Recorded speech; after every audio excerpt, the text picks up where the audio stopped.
नमो हरिहंतरम नमस्कार नमो हरियाणम नमो जानम नमो वैशेषाणम દ્રવ્ય થકી સાવજ્યોગ સેવાના પચકાણ ક્ષેત્ર થકી આખા લોક પ્રમાણે કાળ થકી બે ઘડી ઉપરાંત ન પડે ત્યાં સુધી ભાવ થકી 6 કોટીય પચકાણ.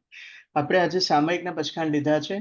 તે સામાયિક મારા માટે તમારા માટે નરકને તોડવાની, આપણા જે પહેલાના ચીકણા દાડા કર્મ બાંધ્યા છે તેને તોડવાની અને આપણા આત્માને આગળ મોક્ષ તરફ લઈ જવાને માટે કારણભૂત બને તેવી મારી અને તમારી આપણી અભ્યર્થના છે. અને તે અભ્યર્થના સાથે આપણે આજનો ટોપિક ચાલુ કરીએ છીએ. આપણે જે સાધુ વંદના જયમલજી મહારાજ સાહેબે સાધુ વંદનાની રચના કરી છે. તે સાધુ વંદનામાં ભવ્ય જીવોને તે વંદન કરે છે અને એક ભવ્ય જીવની ઉત્તરાધ્યન સૂત્ર, અંતગળ સૂત્ર એવા અલગ અલગ અલગ આગમમાં જે બધી સ્ટોરીઝ આવેલી છે તે એક ભવ્ય જીવોની વાત આવે છે. તો તે વાતને આજે આપણે આગળ વધારશું. તો તેમાં આપણે આજે 4 ગાથા એટલે 70, 71, 72, 73 તે 4 ગાથાને આપણે કવર કરશું.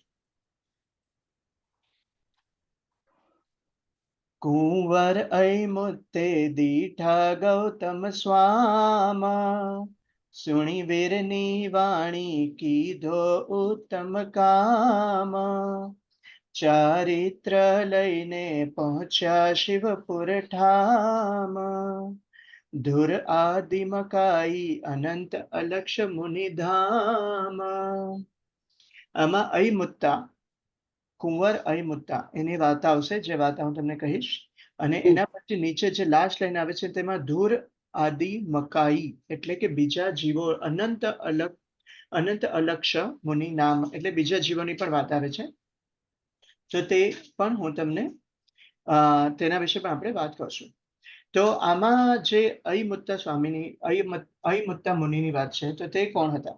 તો આ જે આખી સ્ટોરી છે તે અંતગળ સૂત્ર ઉપર બેઝ છે. અંતગળ સૂત્રમાં અલગ અલગ અલગ જે સેક્શન હોય તેને વર્ગ કહેવામાં આવે છે. તેમાં છઠ્ઠા વર્ગમાં આ આવે છે. હવે છઠ્ઠા વર્ગમાં ટોટલ 16 અધ્યાય છે, 16 અધ્યાય છે.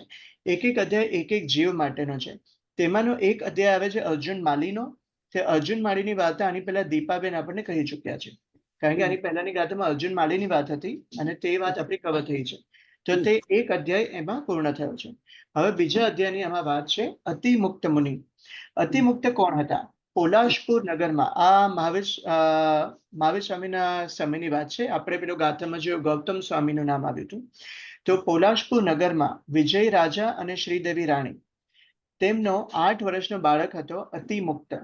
આ જે અતિમુક્ત કુંવર હતો તે એકવાર પોતાના મિત્રોની સાથે બહાર ઉદ્યાનને ત્યાં રમતા હોય છે.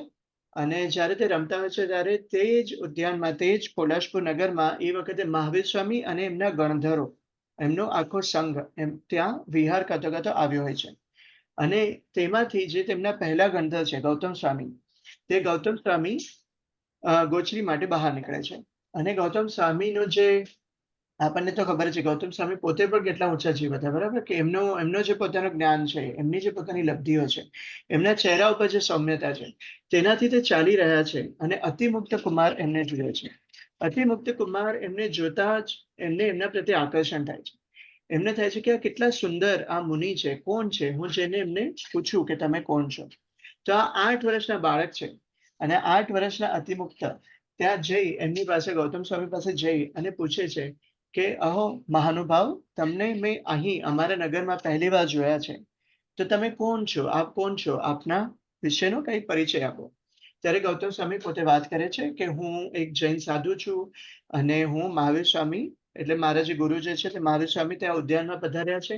અમે બધા તેમની સાથે આવ્યા છે વિહાર કરતા, અને અત્યારે હું ગોચરી લેવા માટે આવ્યો છું.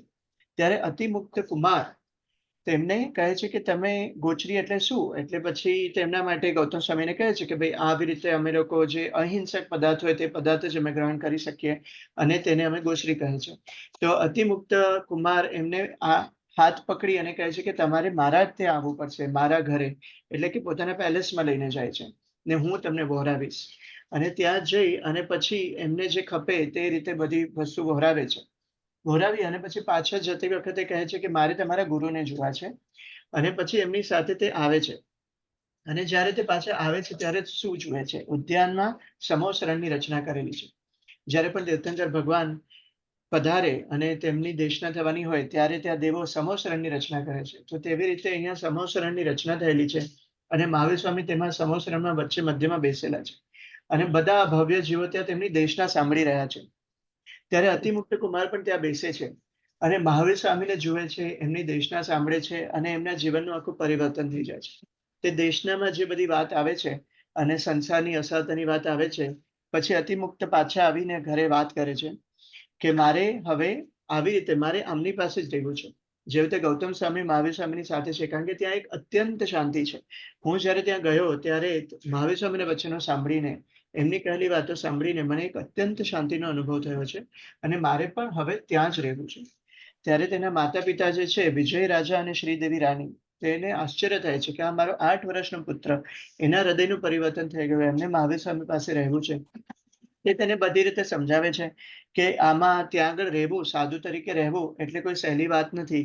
એટલે જે આખો અધ્યાય છે, તે અધ્યાયમાં પછી તે માતા પિતા અને બાળકની વચ્ચેનો વાર્તાલાપ છે કે જેમાં માતા પિતા એને બધું સમજાવે છે અને આ બાળક તો પણ અતિમુક્ત પોતે ભવ્ય જીવ પહેલાની કરણી કરીને આવેલા છે અને એ પોતે વૈરાગ્યમાં દ્રઢ. હેલો, અવાજ આવે છે? હા, પોતે પોતાના વૈરાગ્યમાં દ્રઢ છે અને પોતે કહે છે કે ના, તમે મને પરમિશન આપો, આજ્ઞા આપો અને મારે ત્યાં જઈને એમની પાસે જ રહેવું છે, મારે દીક્ષા લેવી છે. પછી તે અતિમુક્ત કુમાર જાય છે, દીક્ષા લે છે અને પછી પોતે બીજા સાધુઓની જેમ એમ ત્યાં જ રહીને પોતાનો બાકીનો સંયમનો કાળ જે છે તે વ્યતીત કરે છે. તેમાં 11 અંગનો અધ્યાય કરે છે અને ખૂબ જ સુંદર રીતે સંયમનું પાલન કરી અને વિવિધ પ્રકારના તપ કરી અને અંતમાં પોતે સિદ્ધ, બુદ્ધ અને મુક્ત થાય છે. એટલે કે છેલ્લે પોતે કેવળ જ્ઞાનને પ્રાપ્ત કરે છે, સંસાર કરી અને મોક્ષને પણ પ્રાપ્ત કરે છે. તો તેવા એક મહાન આત્મા ઉપર આ અંતગળ સૂત્રમાં એક જે છઠ્ઠા વર્ગમાં એક અધ્યાય છે, એટલે અર્જુન માળીનો અધ્યાય થઈ ગયો અને એક આ થઈ ગયો અતિમુક્ત મુનિનો અધ્યાય. હવે આપણી જે ગાથા જોઈએ તો તે ગાથામાં બીજા નામ પણ આવ્યા હતા, મકઈ આદિ. તો મકઈ આદિ તે કયા છે? તો ટોટલ 15 રાજકુમારની વાત છે. એટલે કે જ્યારે આ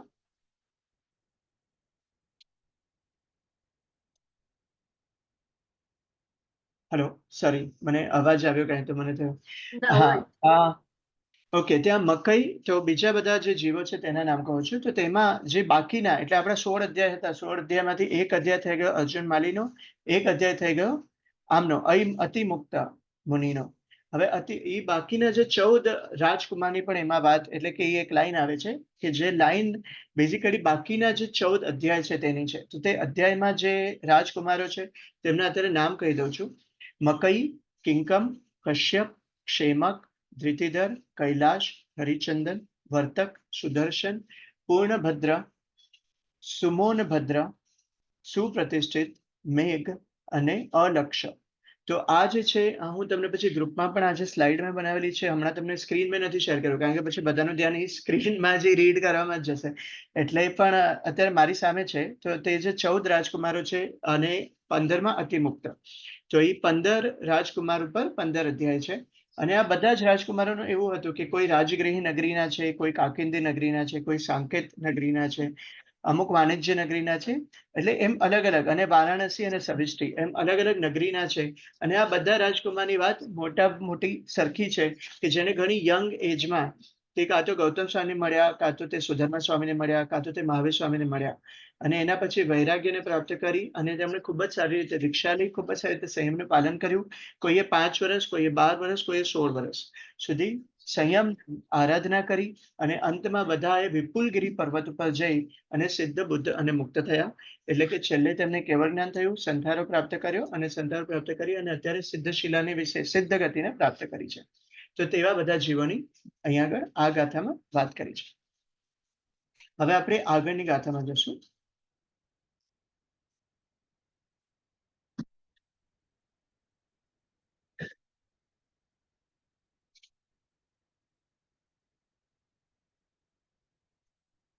ગાથા 72-73. બલિકૃષ્ણ રાયની અગ્રમહિષી 8, પુત્ર બહુદોય સંચ્યા પુણ્ય ન ઠાઠ, જાદવ કુલ સતિયા ટાળ્યો દુઃખ ઉચાટ, પહોંચી શિવપુરમાં એ છે સૂત્રનો પાઠ. એટલે 72-73 માં જે વાત કોની વાત ચાલુ છે? ફર્સ્ટ લાઈનમાં કોનું નામ આવ્યું છે? કૃષ્ણરાય ને કૃષ્ણરાયની. અહીંયા બલી એટલે બલી નથી, વળી. વળી આ છે ને, આ થોડું પેલું મારવાડી સ્ટાઇલમાં લખ્યું છે. એટલે આપણે ગુજરાતીમાં હોય ને તો એમ છે વળી વળી કૃષ્ણરાયની અગ્રમહિષી 8. અગ્રમહિષી 8 એટલે કે એમની જે ટોટલ 16,000 રાણી હતી એમાંની 8 મહારાણીની વાત છે.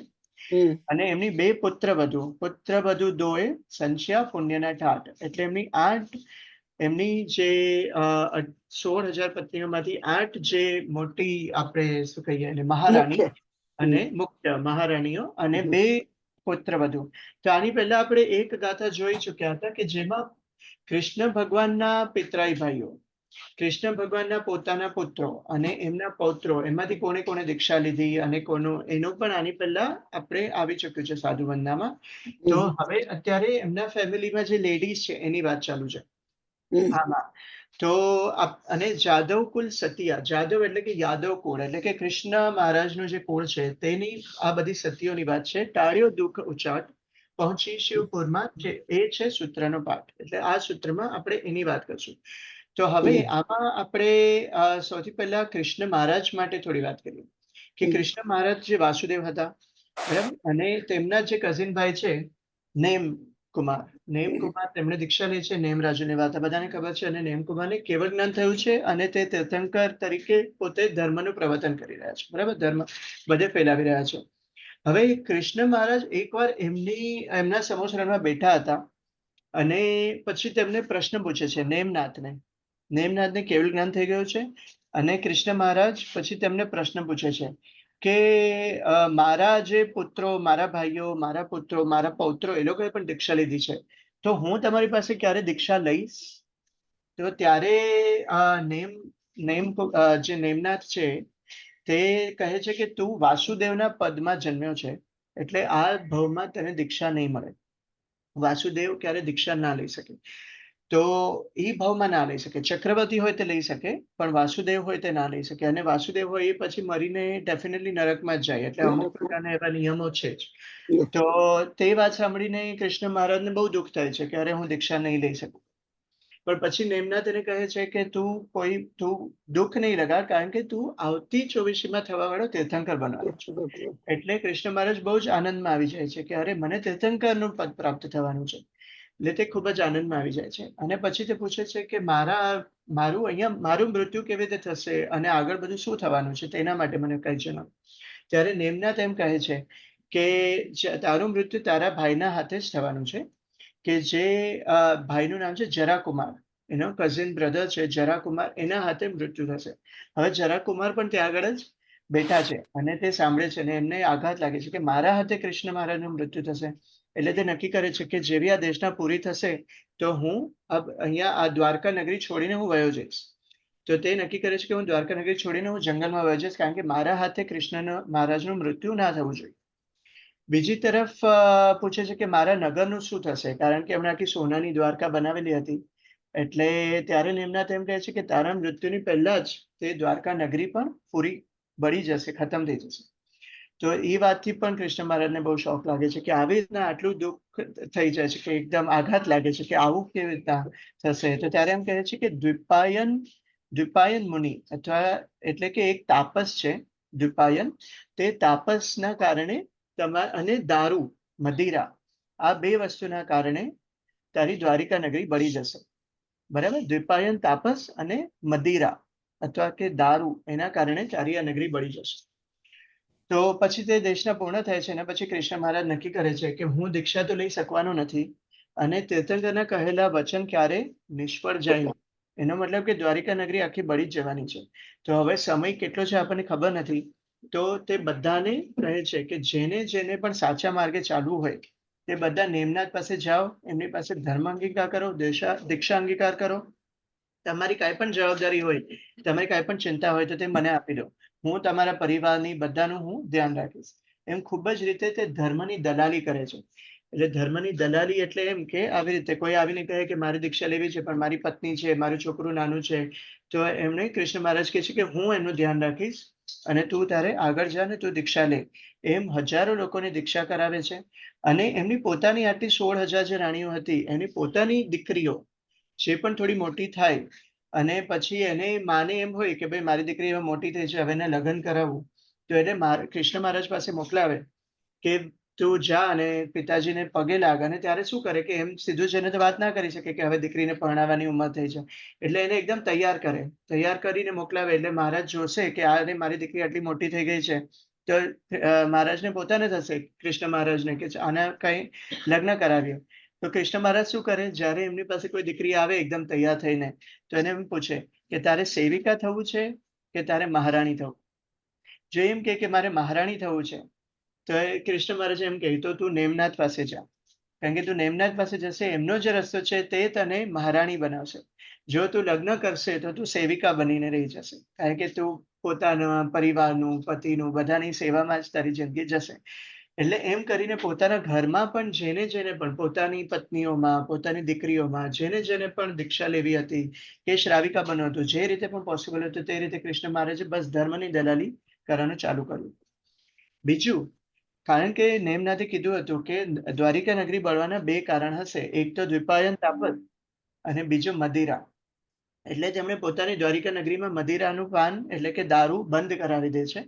અને જેટલો પણ દારૂ છે તે બધો નગરની બહાર જઈ અને ફેંક્યાવાનો એવી રીતનો આદેશ આપે છે. હવે બધા લોકો જઈને એ બહાર ફેંક્યાવાની નિર્ણય થઈ ગયો છે, એટલે બધા બહાર ફેંક્યાવાનું કહી દીધું છે. અને ત્રીજી તરફ દ્વિપાયન જે તાપસ છે તે નગરમાં છે, તેને આ વાતની ખબર પડે છે, તો તેમને પણ એ તો યાદવ કુળનું સારું જ ઈચ્છે છે, તો દ્વારિકા નગરીનું સારું જ ઈચ્છે છે. એટલે એમને પણ એવું થાય છે કે મારે તો મારા કારણે થઈને જો અહીંયા આ દ્વારિકા નગરી આખી બળી જવાની છે, તો મારે અહીંયા રહેવું નથી. એટલે એ પણ જંગલ તરફ, દ્વારિકા નગરીની બહાર કોઈ જંગલ તરફ રહેવા માટે વયા જાય છે. હવે થોડા ટાઈમ જાય છે એ વાતને, અને મીનવાઇલ હમણે એમનાથી કીધું હોય છે કે જ્યાં સુધી કોઈ તપસ્યા ચાલુ હશે ત્યાં સુધી તારી દ્વારિકા નગરીને કઈ નહીં થાય, બરાબર. એટલે એ બીજી તરફ એમણે આયંબિલની આરાધના કરાવી હોય છે. હમણાં જ આપણે આયંબિલની હોળી ચાલુ છે, બરાબર. તો આયંબિલની હોળીમાં આયંબિલનું મહત્વ એવું છે કે દ્વારિકા નગરી જ્યાં સુધી પણ એક આયંબિલ થશે ત્યાં સુધી દ્વારિકા નગરી બળશે નહીં, એમ નેમનાથે કીધું હતું. એટલે એક તરફ આયંબિલની આખી સાંકળ ચાલુ કરાવે છે કે એક ઘર, કોઈ પણ એક આયંબિલ રોજ થવું જ જોઈએ. એટલે એક ઘરનું થાય તો એને બીજા દિવસે નામ લખાઈ દેવાનું કે બીજા દિવસે કોણ આયંબિલ કરવાનું છે. એવી રીતે ત્યાં દ્વારિકા નગરીમાં આયંબિલની સાંકળ ચાલુ કરાવી છે. એટલે એક તરફ એકદમ ધર્મની દલાલી થઈ રહી છે, દીક્ષા થઈ રહી છે, આયંબિલ ચાલુ છે. બીજી તરફ દારૂ બધો દ્વારિકા નગરીની બહાર બધો ફેંકી દેવામાં આવ્યો છે. હવે તેમના જે આટલે 16,000 પ્રાણીઓ, એટલે એમને કેટલાય દીકરાઓ હશે, બરાબર. તો એ યાદવ કુળના અમુક રાજકુમારો કે જે લોકો એટલા ધર્મમાં ને એવા રુચિમાં વાળા નથી, અને દારૂ પીવું ને મતલબ એમ જ થોડું રમવું, મસ્તી કરવું એ બધામાં છે, તો તેવા થોડા રાજકુમારો થોડો ટાઈમ વયો જાય છે. એના પછી એ લોકો રમતા રમતા, એટલે એમ જ આમ બહાર ફરવા માટે કે એવી રીતે ચલો આઉટિંગ કરવા જઈએ એમ કરીને એ લોકો દ્વારિકા નગરીની બહાર જાય છે. બહાર જઈ અને ફરતા ફરતા એ લોકો જંગલમાં ખોવાઈ જાય છે. હવે જંગલમાં જ્યાં ખોવાઈ જાય છે ત્યાં એમને તરસ લાગે છે, કારણ કે જેટલું પાણી ઘરેથી કેરી કરેલું હતું એ બધું પાણી હવે પૂરું થઈ ગયું. તો એ શોધે છે કે આપણે જંગલમાં ક્યાં આગળ પાણી મળે. એમાં એવું થયું હોય છે કે જે પહેલા થોડા મહિના પહેલા જે બધી દારૂ, મદિરા જે બધી બહાર નાખી દેવાની વાત થઈ હતી, તો તે બધી જંગલમાં જઈને નાખી આવ્યા હોય છે. તો જંગલમાં જઈને કોઈ લેકમાં, કારણ કે જ્યાં જ્યાં પણ નાખ્યું હોય તો ત્યાં આગળથી પછી બધું ફ્લો થઈ અને કોઈ લેકમાં, નીચે ઢાળવાળા જગ્યામાં જ્યાં બધું પાણી, વરસાદનું પાણી ભેગું થતું હોય લેક, ત્યાં આગળ એમાં તે દારૂ પણ ભેગો થઈ ગયો છે. એટલે કે એ પાણી હવે બધું થઈ ગયું છે દારૂવાળું, અને એમાં પણ આટલા મહિના થઈ ગયા એટલે એનો વધારે ફર્મેન્ટ થઈ અને એ વધારે નશીલું બની ગયું છે. અને ત્યાં આજુબાજુના જે બધા ઝાડ બાળ બધા એ પણ રૂટ્સથી અને શોષી લીધું છે, તો એ બધાની અંદર પણ એ જ છે દારૂ, એમાં પણ આલ્કોહોલિક નેચર એમાં પણ આવી ગયું છે. હવે આ જે રાજકુમારો છે તે રાજકુમારોને ત્યાં લેક દેખાય છે. લેક દેખાય છે તો તેમને થાય છે કે આ બહુ તરસ લાગી છે તો આપણે પીએ. તો તે હવે એ પાણી પીએ છે. એ પાણી પીધા પછી તેમને દારૂનો નશો થઈ જાય છે. હવે તે નશામાં એ લોકો પોતે બધે આ રસ્તો શોધતા હોય છે. તે રસ્તો શોધતા શોધતા તેમને તે દ્વિપાયન તાપસ જે ત્યારે દ્વારિકા નગરીથી નીકળી ગયા હતા કે હું જંગલમાં રહીશ, તે તેમને દેખાય છે. તો પછી તેને પૂછે છે કે તમે કોણ છો, અમે ખોવાઈ ગયા છે, અમને દ્વારિકા નગરીનો રસ્તો બતાવો. તો તે તાપસ કહે છે કે તમે આ તરફથી જશો તો તમને નગરી મળી જશે. તો ત્યારે આ રાજકુમારો પૂછે છે કે તમારી શું ઓળખાણ, તમારું નામ જણાવો. ત્યારે આ તાપસ કહે છે કે મારું નામ દ્વિપાયન છે. તો હવે આ રાજકુમારોને યાદ આવે છે, અરે આ દ્વિપાયન તાપસના કારણે તો આપણી દ્વારિકા નગરી બળી જવાની છે. ઓલરેડી દારૂનો નશો ચડી ગયો છે. એટલે તે દ્વિપાયન તાપસને બધું બોલવા માંડે છે કે અરે તમારા કારણે તો અમારી દ્વારિકા નગરી બળી જવાની છે ને એમ. એટલે એને એમનું અપમાન કરવા માંડે છે. અને આ જે તાપસ છે તે કહે છે કે ના, હું તમારા યાદવકુળનું બધું સારું જ ઈચ્છું છું અને હું કઈ કરીશ નહીં. પણ આ રાજકુમારો દારૂના નશામાં એ લોકોને ભાન રહેતી નથી અને પહેલા એમનું અપમાન કરે છે.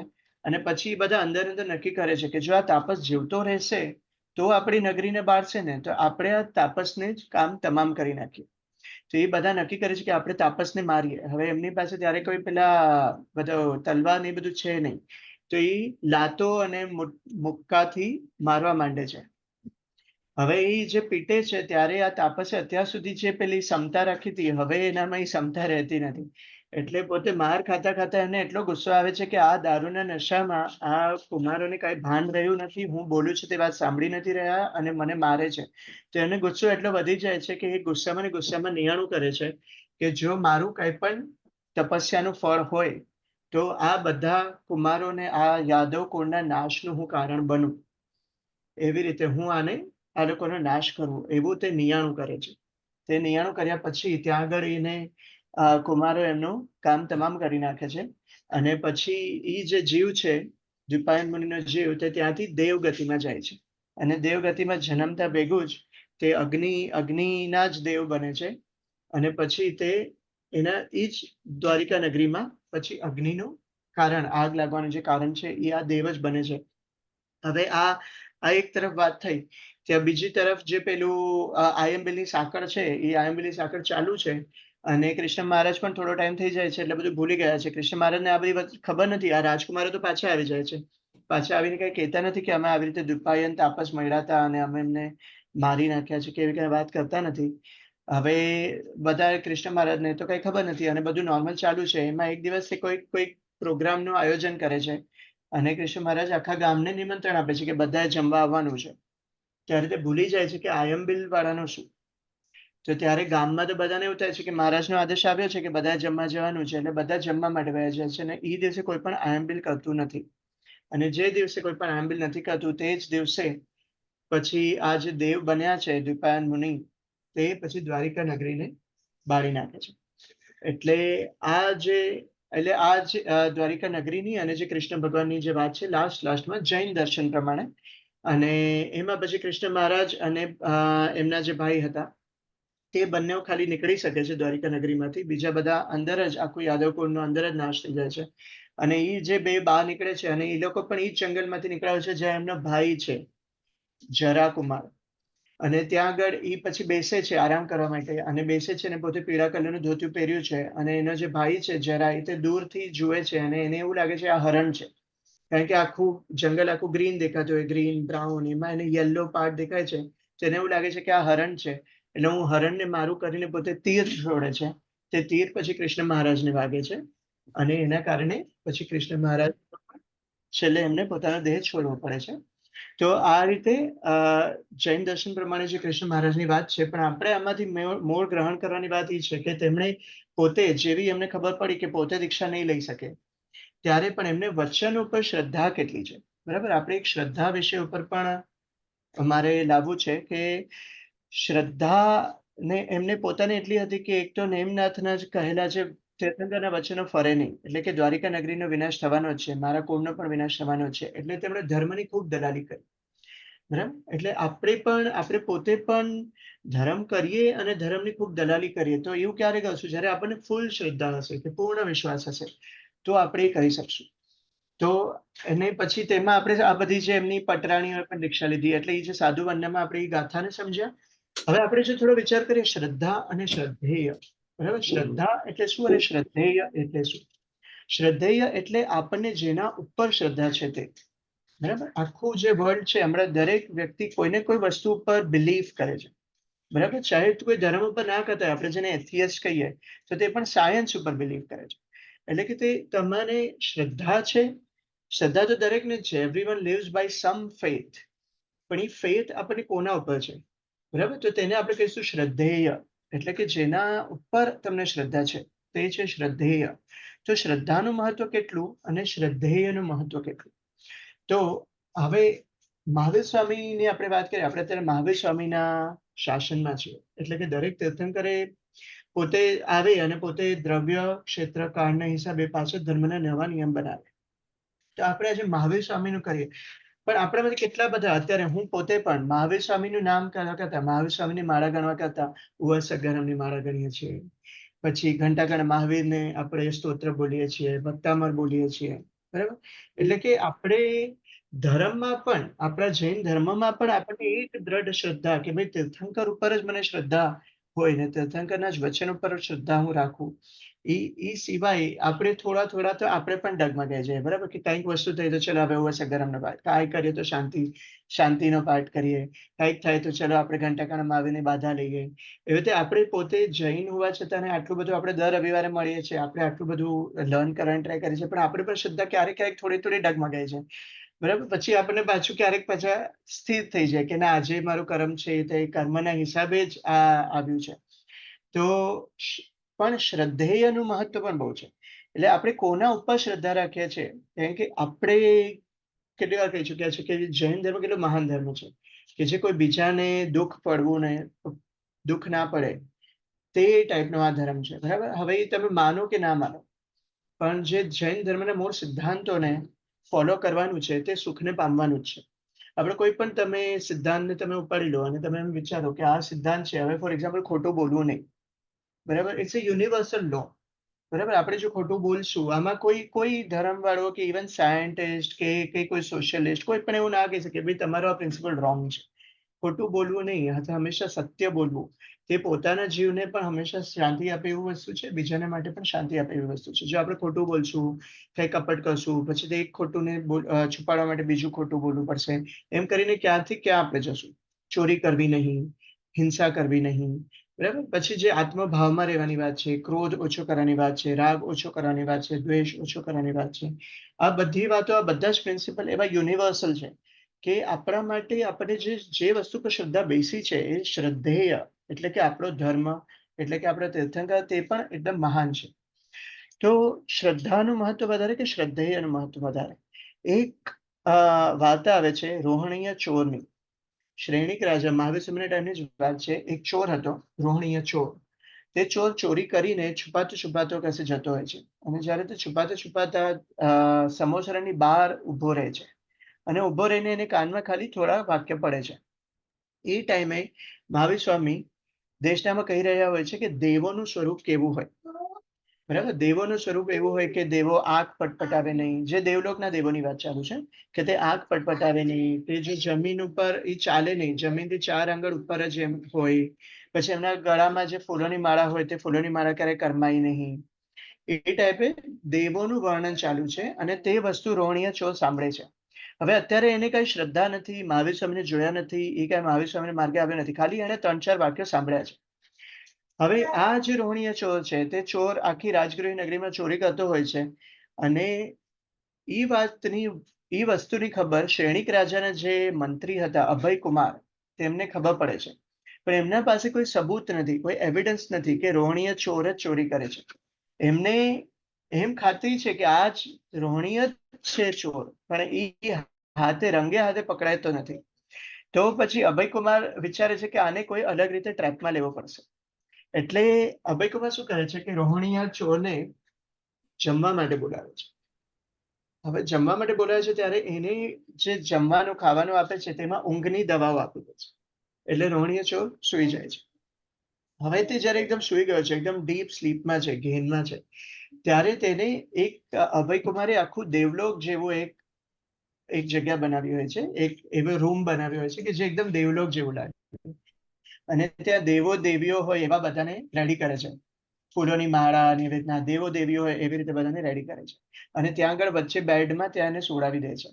એટલે પ્લાન એવો છે કે જ્યારે આ ઉઠશે અને ત્યારે આ લોકો એમ કહેશે કે અરે તમે ઉઠી ગયા, તમારો જન્મ દેવલોકમાં થયો છે, અને તમે અહીંયા કેવી રીતે આવ્યા તે બધી વાત કરો, એમ કરીને વાત કરાવતા કરાવતા રોહણીય પાસેથી વાત કઢાવી લઈશું કે તે તો ચોરી કરતો હતો.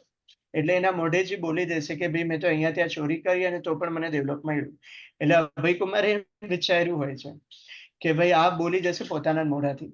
પણ પછી જ્યારે રોહિણીયા ચોર પોતે જ્યારે જાગે છે ત્યારે બધું જુએ છે અને પછી બધા એકદમ જય જય ભદ્દે, જય જય વીરે એવું કંઈક બોલે, એટલે એમ બોલીને એને ઉઠાડે છે અને કહે છે કે તમારો તો જન્મ દેવલોકમાં થયો છે. તમે અહીં આવ્યા, અમારા પણ એવા પુણ્ય છે, તમે અમને જણાવો તમે કેવી રીતે અહીંયા દેવગતિમાં આવ્યા. તો ત્યારે રોહિણીએ પોતે પેલા વિચારમાં પડે છે કે મેં એવા તો કઈ કામ કર્યા નથી કે હું દેવલોકમાં જાઉં. તો શું હશે એવું કે મને, તો પછી થોડું કેરફુલી જુએ છે તો એને પેલી વાત યાદ આવે છે મહાવીર સ્વામીની કે દેવોના સ્વરૂપ કેવા હોય. પહેલી વાત એમની આંખ પટપટે નહીં. તો આ જે બધા દેવ દેવીઓ મારી આજુબાજુમાં ઊભા છે એમની તો આંખો પટપટે છે. બીજું ઈ જો જમીન ઉપર ક્યારે હોય નહીં, એમના પગ 4 આંગળ ઉપર હોય, તો આ તો બધા જમીન ઉપર ચાલે છે. એટલે રોહિણીયા સમજી જાય છે કે આ કંઈક ટ્રીક છે. એટલે એ કહે છે કે આ હવે ટ્રીકની સામે મારે પણ ટ્રીક જ કરવી પડશે. એટલે પછી રોહિણીયા પોતે સાચું બોલતો નથી કે ભાઈ મેં ચોરી કરી છે. એની બદલે એ એમ કહે છે કે મેં તો બહુ દાન દીધા અને મેં તો બહુ તપસ્યા કરી એટલે થઈને હું દેવલોકમાં આવ્યો છું. એટલે પછી અભયકુમાર પણ એને છોડી દે છે. અભયકુમાર કહે છે કે આ કઈ આપણા હાથમાં આવવાનો નથી. હવે જ્યારે રંગે હાથે પકડાશે ત્યારે પકડશું. એટલે એમ એને છોડી દે છે. પછી રોહિણીયાને એવો વિચાર આવે છે કે મેં ખાલી 4 વાક્ય સાંભળ્યા, એમાં મારી જાન બચી ગઈ. નહીં તો હું કાંઈક બોલી દેત મારા મોઢામાંથી. હું એમ સમજત કે હું દેવલોકમાં છું અને કાંઈક હું સાચું બોલી દેત ને હું પકડાઈ જાત. એની બદલે મેં ખાલી 4 વાક્ય સાંભળ્યા તો હું બચી ગયો. તો જો હું વધારે સાંભળું તો શું? કેટલો મને લાભ થશે? એમ કરીને પછી રોહિણીયા ચોર મહાવીર સ્વામીની દેશના સાંભળવા પાછો જાય છે. અને જાય છે પછી આગળ બધું બીજી બધી દેશના સાંભળે છે અને પછી અંતે એ પણ દીક્ષા ગ્રહણ કરે છે. એટલે એ પણ સંસારની અસાત જાણે છે. એટલે વાત અહીંયા એમ છે કે મહાવીર સ્વામી જેના ઉપર આપણને શ્રદ્ધા છે, અથવા આપણો જૈન ધર્મ જેના ઉપર આપણને શ્રદ્ધા છે, તેમનું પોતાનું મહત્વ કેટલું કે જ્યારે શ્રદ્ધા આપણને ના હોય તો પણ એ કલ્યાણકારી છે.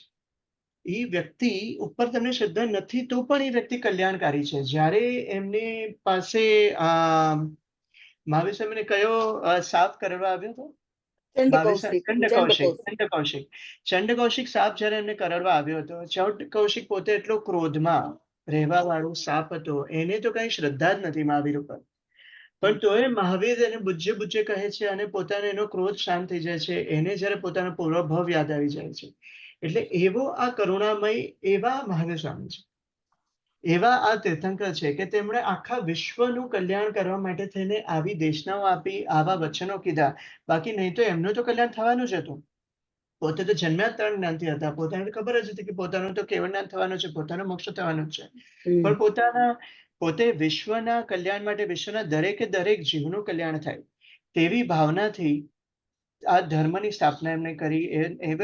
અને આપણને સમજાય તેવા રીતેના દ્રષ્ટાંતો, તેવી રીતેનું જ્ઞાન તેમણે આપ્યું.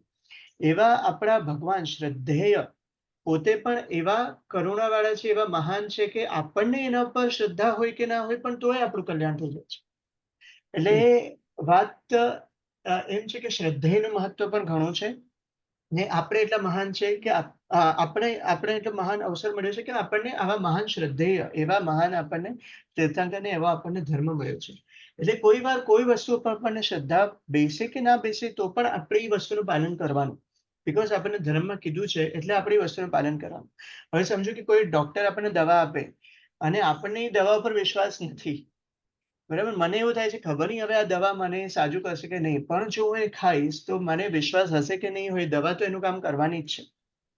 બરાબર, એટલે જો જેના ઉપર શ્રદ્ધા છે, જે વસ્તુનું આપણે પાલન કરવાનું છે, ભલે જે જ્ઞાનીએ કીધું છે તે વસ્તુ પર આપણને શ્રદ્ધા હોય કે ના હોય પણ એ તો પોતાનું કામ કરવાનું જ છે.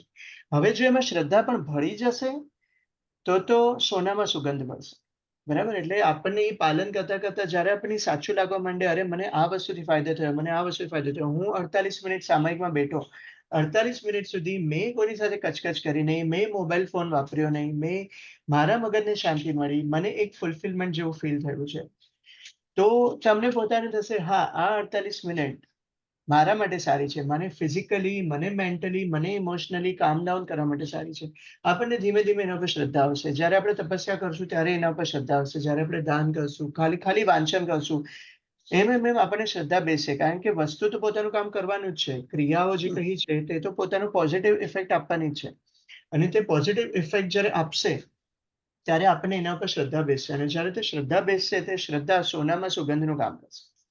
હવે આપણે એક પથ્થર હોય અને એક લાકડું હોય. સમજો કે હું પથ્થર ઉપર શ્રદ્ધા કરું કે આ પથ્થર મને તરાવી દેશે, તો હું શ્રદ્ધા કરી અને પથ્થર ઉપર બેસી અને હું જાઉં નદીમાં, તો હું ડૂબી જ જવાનો છું.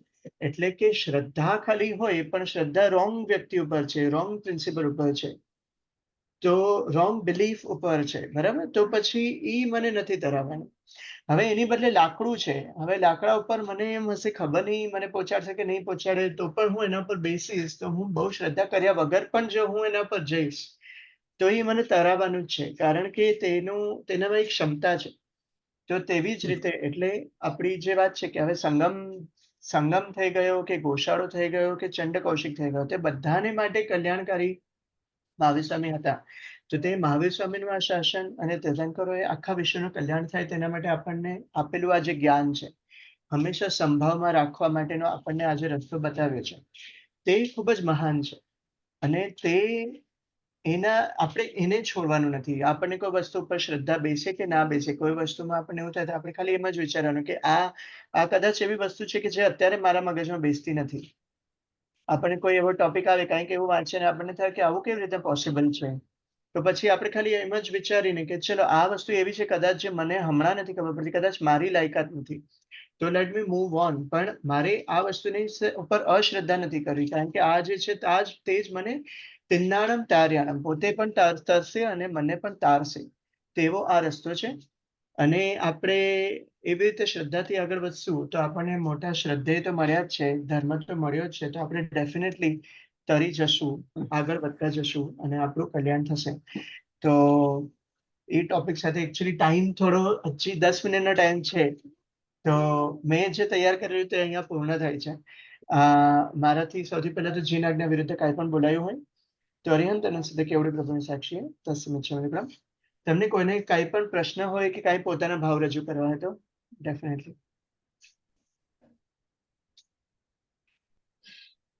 અથવા કોઈને કાંઈ બોલવું હોય, કાંઈ શાંતિ પાઠ કે બીજું કાંઈ પણ બોલવું હોય તો પણ બોલી શકો છો, કારણ કે આપણે હજી સામાયિક આવવામાં એટલીસ્ટ 5 મિનિટ હજી જોઈશે.